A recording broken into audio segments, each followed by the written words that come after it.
Philosophers talk to our times. The anthropologists have their say. So here's a thought for you. What's your best way to manage your domestic affairs? Well, in a great book, Witchcraft and Sorcery Amongst the Azande, Pritchard confesses that using the poison oracle, basically feeding strychnine to chickens and seeing if they die or not, was actually a much better way to manage domestic affairs than reason ever was. It's kind of an anthropological joke. Here is the master anthropologist, the greatest structural functionalist of his day, gone native, and using oracles.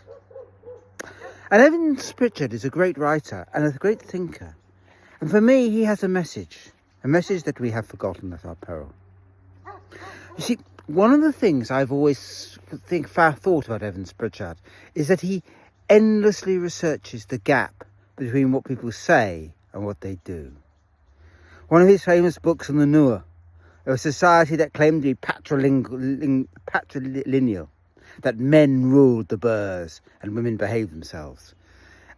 And he publishes the book on the Noor, and that's what they say they do. And then he publishes a second book on their actual kinship practice.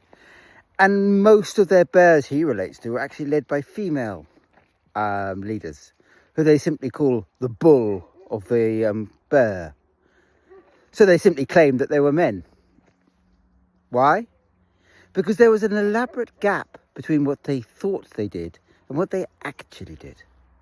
And what Pritchard shows on the books on the Noor, and the one I'm going to talk about in the Long, the Azande, and Witchcraft Amongst the Azande, is that in the gap between what we say and what we do, most of society exists.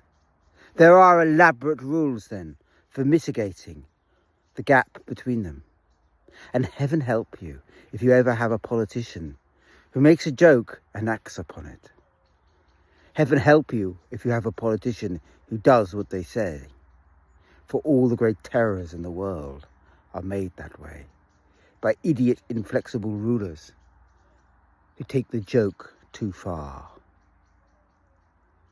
After all, it was Chaplin said of Hitler, but it applies to our modern Führers. They're just bad comedians who got taken seriously. They've forgotten that the essence of humour lies in juxtaposing the gap between what we say and what we do. And all of society, everything we hold dear, lies in that gap. And for me, Pritchard is its master.